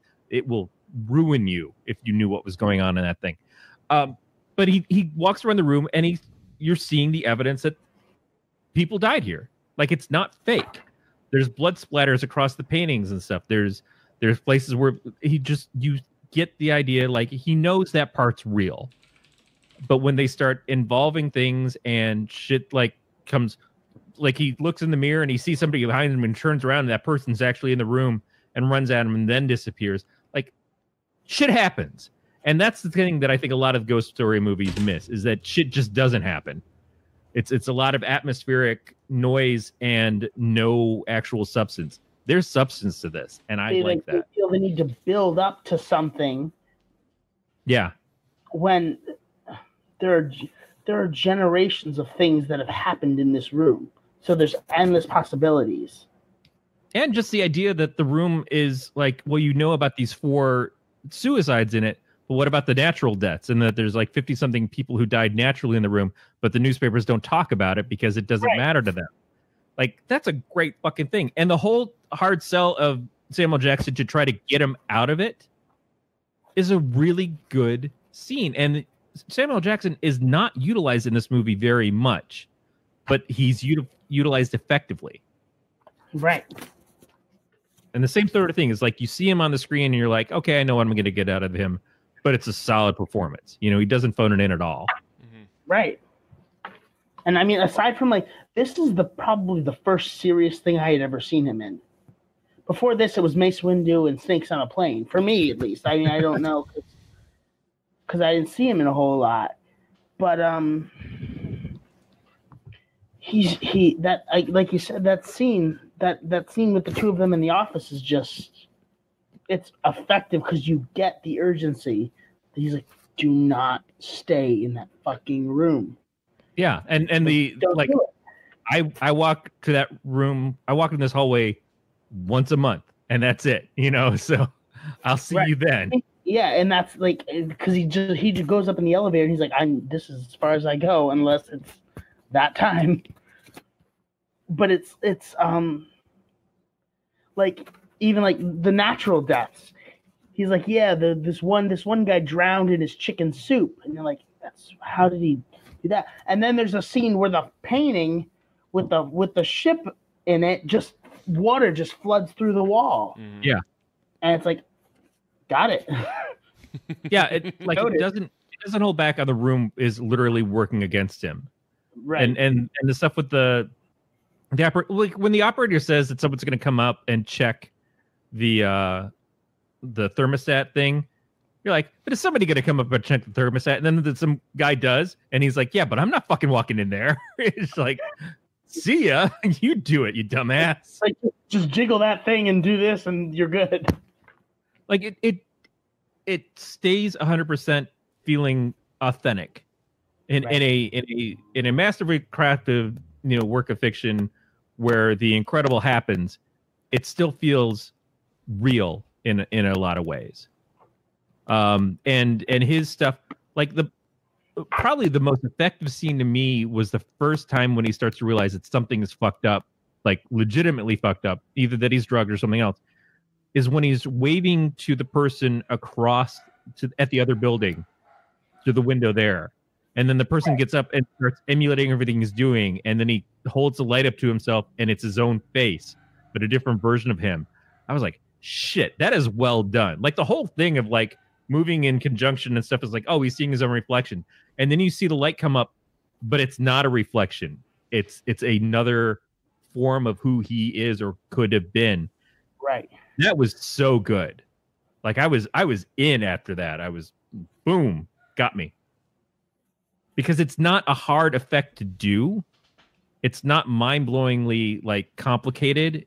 It just worked. Right. No, yeah. And it paints also that at some point the room is controlling not just what's happening to him, but in a way him. It's creating an aspect of him to explain later on, like when they find you dead, the evidence they're going to see is you killing yourself. Right. You know, it's not going to be about the room. It's going to be about you.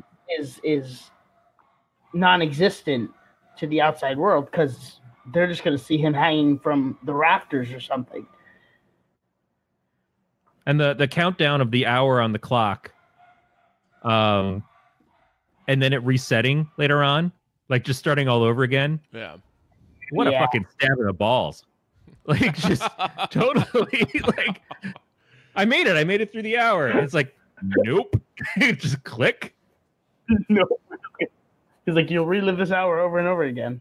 We're just going to keep doing this to you again and again and again. Now that you know what you're in for, don't you want to just throw yourself out the window? Mm-hmm. Don't you just want to take this Garrett and hang yourself? It's like, shit. Yeah, kind of. I like the effect that they did with the ghosts, though, how they look like holographic versions of like 1940s photographs. Mm-hmm. Yeah. Whenever they show up. And anytime something goes out the window, it kind of hits a static point like it goes off of a TV screen. Yeah. Right. Like, this is a well done film. Like, I didn't really recognize the person who directed it or anything, but it all comes together.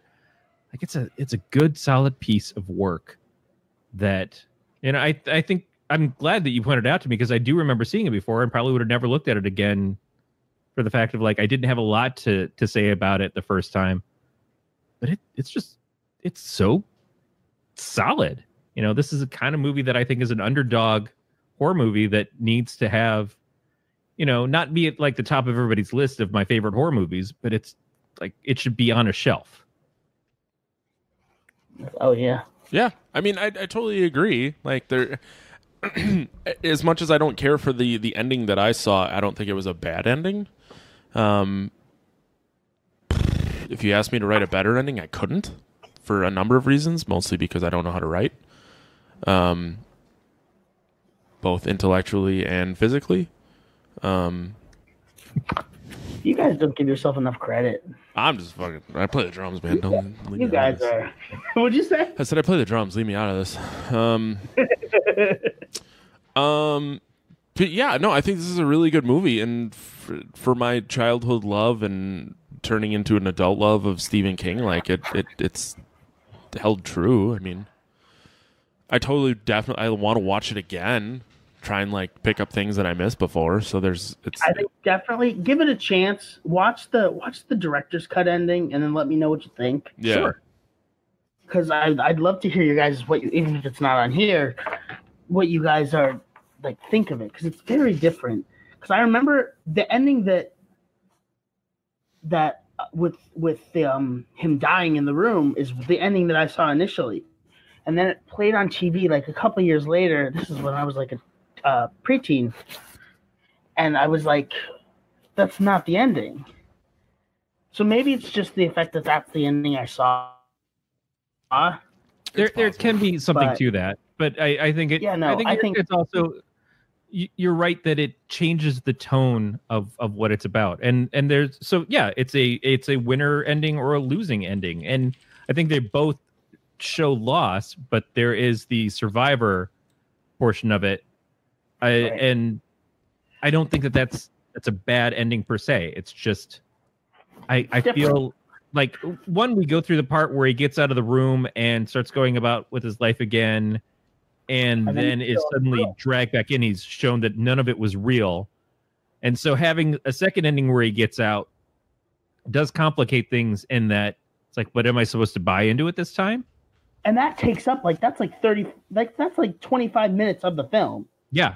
Is him getting out of the room and then just getting, it's kind of a punch to the nuts. It really is.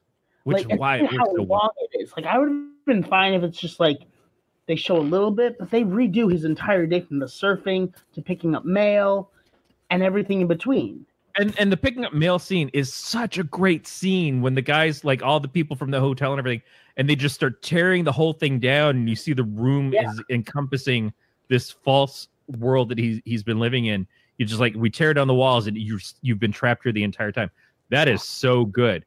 But you know, the most heart-wrenching thing, of course, is when his daughter comes to him physically and he's holding her and she just slips away. Like, wow. Just, that is fucking torturous. And there's a similar moment. I don't know this director very well. Like, I've seen one other film that he's done, and he's done, I guess, a lot of stuff. But he did. Have you seen the Anthony Hopkins movie, The Right? No. He plays a retired exorcist for the church who's training an apprentice, and he becomes possessed by the devil. Cool. And so now it's up to the apprentice who's new to get him out of there. And it's a great film. And there's a scene, not exactly, but similar to that in The Right. And I was like, this is a lot like 1408. And then I looked it up, and it was the same guy. Okay. But it's done differently, but it's like tonally, like this guy has a style. And that moment is so like heart-wrenching. I love it. It was already heart-wrenching enough that she's now dead in his arms, but then the alarm goes off and she just turns into ash and he crushes. He crumbles. Oh, man. Because then that loses all the physicality of even having her in that regard. It's just like everything that you love is gone to the point where you don't even get to touch it or feel it anymore. Like that is so visceral in the execution of that moment. And Right. like it, and that's why I like the ending too, is because even if he gets away, he still gets the visceral feeling of like, but she was actually there. That literally happened. It doesn't go away. He's got an evidence of like, this was not false. This is not a dream. This actually happened. And for a moment, for one brief moment, you had your daughter back in your arms again. That's hardcore. I really wanted the dramatic pause there. You also wanted Corey's statement. the drink that he's drinking through the whole thing, right? I don't know. Was it whiskey? Was it scotch? I'm not sure. I felt like it was scotch. Then no, because I don't like scotch. Scotch tastes like fucking bog water. I don't like peat. Do you want to rate this thing? I guess. Yeah, I mean, Anthony, you're the guest. You would You're have to lead on this. I'm gonna. Oh man, Oh, but I want to spend the rest of my life with this movie, guys. all right. I guess you're I gonna also want marry to it. do a sensual fucking every now and again. Well, I mean, you when you're married, you get to fuck once in a while. That's true. Really? It's assumed. That's a rule? Once in a great while. Oh, okay. Corey. It's not a But does rule. the movie get to like carry my balls around in its purse? No, you Do I- could still be the man in the relationship. That's cool. All right, yeah, I'm gonna marry this film. Yeah, you If really the purse is like Matt's cheek pockets. it's like a chipmunk. They're just in my cheek. I came in thinking that I was gonna, not to the recording of this episode, but to watching the movie again. I came in thinking it was gonna be a sexy time at best. But I'm with Anthony. I love this movie. I think it's one that now I'll look forward to when it shows up on cable in the middle of the night, and I'm like, oh yeah, 1408's on. I'm gonna pop that up and rewatch that. You know, it's certainly worth giving a second or third viewing, especially if there's multiple endings. You know, like Clue.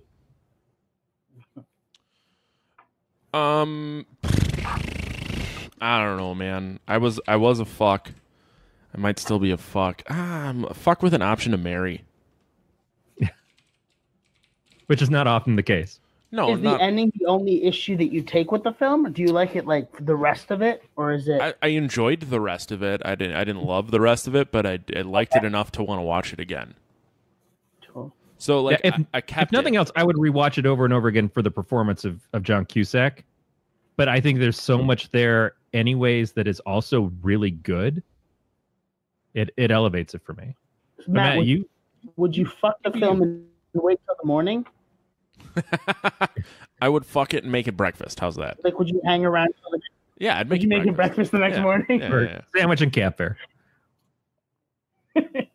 I mean, can't you just double down and get Uber Eats?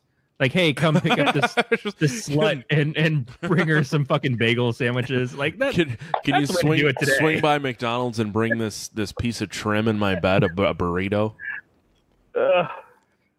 That's what we're missing. I feel like that's the final call for Uber is Pick up this slut. it will.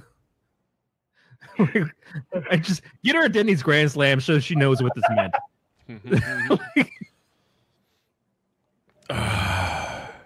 I really love the inherent sexism of the final moments of the show. It's always my favorite part.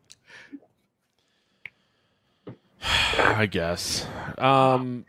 Anthony, where can people find you on the internet if they so choose to do so?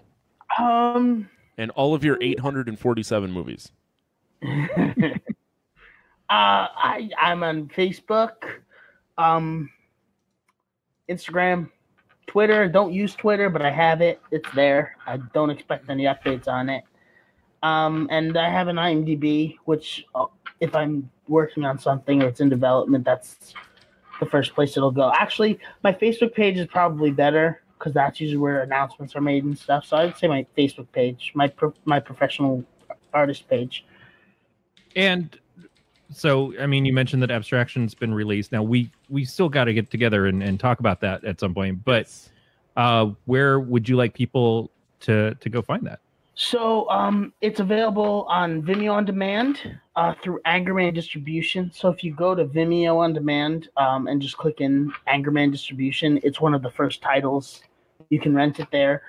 Or if you go to, let me see, 1 second. I think it's the Concept Media LLC.com. You can pre-order a copy of the Blu-ray in time for Halloween. And you can pick up a copy there. Do it. Nice. Do it. So that's what I'm excited about. I'm just excited to like put it on the shelf next to like Ryan Reynolds' Proposal and just see how neat it looks. Are you talking about the Sandra Bullock, Ryan Reynolds? Yeah.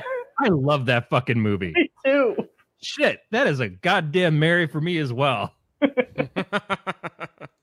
Even the silly ass scene of her and Betty White dancing around in the woods. Like, I don't give a shit. I know that was added on later on. That was tacked on for comedy's sake, but fuck it. I love it. I was watching, just briefly, Miss Congeniality today. I'm like, goddamn, Sandra Bullock is so good. She is. So goddamn she's a good. treasure. We haven't seen her in anything in a while. I haven't. But she's done some great stuff. But yeah, just put it on the shelf. I probably won't even. I mean, the last thing I want to do is watch it because I've spent the last year editing it and shooting it. But I just want to see it on the shelf. It's always nice to see like a home release of a DVD or a Blu-ray of a film that you made just on the shelf. It's a physicality. Sure. There's a lot of people who write that, you know, you think publishing ebooks, you probably get a broader audience. You probably get more people finding your stuff because of the fact that it's in an Amazon store that everybody can just buy in the middle of the night. Right. But there's that sense of like, yeah, but I wrote a book. I want it on a shelf. You know, I want to smell the paper. I want to feel the cover. Right. I want all that stuff. I totally get the enhanced tactility of that. Even if I find reading something on a Kindle more comfortable in right. that moment, I still, there's like the stuff that I love the most I want to have up on a shelf. Like Matt's dong. It's fuck, man. I really caught me off guard. I really like digital music. Like, I don't like having CDs anymore because it's clutter, but I still frame every CD that I release and hang it on my wall. Totally. Yeah. It's an accomplishment. It's something that you can see. It's not, the internet could crash and burn tomorrow. The internet could completely go away, but I have that Blu-ray on the shelf. Mm-hmm. That is why I've collected every toenail that I've ever cut off. That's fucking right. weird. Corey, where can people that I've ever met? Where can people find you on the internet? We need to get away from this toenail conversation. Man, I'm here. Okay, what do you want to push this week? Well, I did mention Brokeback Mountain. Mm-hmm. So give that Phil Root, David Luzader, a really great episode of the show. I think it's their 101st episode, so it shows that they've been at this for a while. They're changing up the formula a little bit. It started out as a show about the HBO series Westworld, and they tried to go in a sort of sci-fi territory when they ran out of Westworld episodes. Now they're breaking away from that a little bit. So they because you have to. You just get to a point where the genre can't keep up, but they still bring really great intelligent conversation. to the forefront, and the discussion about the films really stands out. It's one of my favorite movie review podcasts around that, and Moving Around. So yeah. Sweet. You can find me on Twitter. Nope. Deactivated my Twitter when I found out Scott Stapp blocked me. Instagram, Matt the Lifeguard. Untapped too. Corey, what are we watching next week? We were going to watch it this week, then we had to swap Anthony for this week. Not well. First of all, you're holding back. Don't be afraid to long dick it, Matt. You can also find Matt on the Monster Madness podcast, I guess, which is really, really fun. It's all right. Already really had two people that I dearly love on it, and now I've fallen deeply in love with a third with Daniel. Oh, I thought it was me. It's nice to see Matt treating films with respect and sobriety that I don't know that he's ever brought to the game here. So the thing is we've been doing this for over 4 years, so I gradually just got drunker and drunker and drunker, and that is still a new show, so I have to treat it a little better. Plus, it's on Acast, which is the Monster Madness is the new one. It's not yes. the Fast and the Furious one. No, Cast and the Furious still exists. Matt's traveling a lot. Like, I think he's in Iceland for 3 weeks. Okay. Matt. So that is like a once a month kind of thing. Monster Madness is a weekly, seasonal type deal. And what type of content's on that one? Monster movies.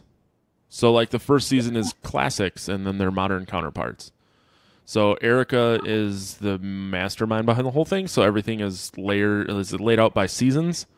So every season will kind of have a theme. So it's very. Creature from the Black Lagoon yet? We did. It's on. Did? It's in season one. It's in season That's one. my favorite. Yeah. So the I can tell you maybe when it's coming out. I don't even know. They come out Mondays. Okay. So far, we've had the releases of Dracula, Wolfman, Frankenstein, and Wolfman.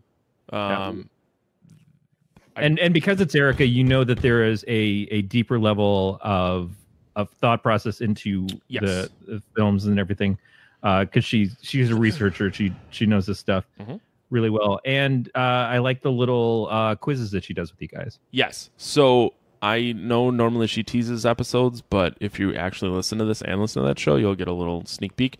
The Mummy 1932 comes out tomorrow. If you're actually listening to this the day that I release the audio, Creature from the Black Lagoon comes out next Monday, the 28th. Cool. And then we will be recording this week, which we don't do live. We're recording the Thanksgiving episode, which is Thanksgiving, with special guest my wife. Nice. Which we actually Is that the one with the turkey? Yeah, I haven't seen it yet. We haven't watched it yet, but So Alyssa again shows up for other people. fucking never for me. 9 years of me podcasting, my wife is finally coming on to a show. So yeah, Nice to finally get a voice. what's that? Are you going to behave? Yeah, No. I'll probably behave a little more than normal, but we've been married for almost 8 years now, so she totally knows what she's been in. This isn't like a new marriage. Like we've Gotcha. been Yeah, you together think for Matt's like been 11 phoning years. it in on the fucking show? The marriage has got to be even worse. Yeah, it's a work in progress. He doesn't even close the bathroom door when he wipes his ass anymore. He's just like, I whatever. only close the bathroom door when I'm pooping. Yeah, and True even then, story. he like brings her in every once in a while. I have her proofread it. No, that is I didn't even do that sometimes. that's one of the few things that I will not allow is if I'm shitting, the door is closed. That is like, I don't. Yeah, that's where I draw the line. I don't want to be looked at when I'm pooping. It's a good Sometimes line. I can't, if like she's in the shower and you got to go, you got to go. We have 4 bathrooms in our house. I'll go to a different one. Well, that's nice. Yeah, that's yeah. I'm just- Are you wealthy? I live in Wisconsin. It's not expensive to live here. 4 bathrooms. Yeah, it's not expensive Hot to live dog. here. What's that? Hot dog. Oh, hot Some of dog. them I'm are like, filled I up have with chickens. The chickens stay outside. Oh, man. All right. Corey, what are we watching next week? We are watching Sorority Girls at the Slimeball Bowl-O-Rama. Sorority Girls at the Slime Ball Bowl. Oh, Ram. I was typing that out. I'm excited because I used to bowl a lot. You will be impressed with how much this has nothing to do with bowling. I think there's probably like one scene where it actually hinges on the fact that it's a bowling alley, and other than that, it's 1988 schlock B movie fare, but it has several screen queens, including, I think, in my opinion, one of the greatest, which is Linnea Quigley. Certainly who I knew the most from horror movies and stuff growing up. And it was made prominent on USA's Up All Night with Rhonda Shear. I'm amazed I pulled that one off. Yeah, that's what you get for sitting on your balls for 2 hours. So it's one of those things that was late night fare. Most people probably have not seen it with the boobs. There's a lot of boobs and some downstairs in this. So just for that alone, it harkens back to the beginning of the podcast where we used to let you know if there was nudity. But overall, it was between this and Killer Clowns, and I've been wanting an excuse to watch this movie because I don't think I ever had really seen it all the way through. But it is such a perfect named film that I wanted to get it on the show. What is it? Sorority girls at what? Sorority babes in the slime ball Bolorama. It rolls right off the tongue. I know. I'll have to check it out. When was it? Is it an 80s film? 1988. Wow. Okay. It was the same year as Killer Clowns from Outer Space, which we were talking about doing. And I just kind of nudged Matt towards this because I figured Killer Clowns is something that somebody else will bring up to watch at some point. Yep. Right. Have you guys seen Killer Clowns? I have not. No. Who said no? Both of us. Both of you have never seen it? Neither of us have seen Killer Clowns. Well, I've had a copy in my house for probably 5 years. Yeah, you got to keep in mind when we started doing the show, we both kind of realized like eventually someone's going to pick all these movies, so we stopped watching a lot of the classics, assuming. Oh, I'm going to request that right now. That needs to be that needs to be the week after next. I need, especially if you guys have never seen it. I need to see you guys talk about it. Well, okay, so we'll save Killer Clowns for your next visit, and we will discuss. Oh, I don't have to be. I just want to see you guys talk about it. Fuck. Okay. I mean, I guess we could do that then. We can definitely put it in the queue, but if we can find somebody who also has a love of the movie or has never seen it and wants to come on and do it with us, I think we should. Because I feel bad stealing a guest's ability to say I got to do the Killer Clowns movie on Podcast of Terror. I'll text a couple of our normals and see if they want to, if that's a movie that they love. I actually have someone specific in mind right now. But my bladder is very full, which means this episode needs to end. So he's going to pee in 3 of the 4 bathrooms. I can't find my fucking mouse cursor. So yeah, that's going to do it for another episode of Podcast of Terror. We'll talk to you guys next week. Stay scary, everybody.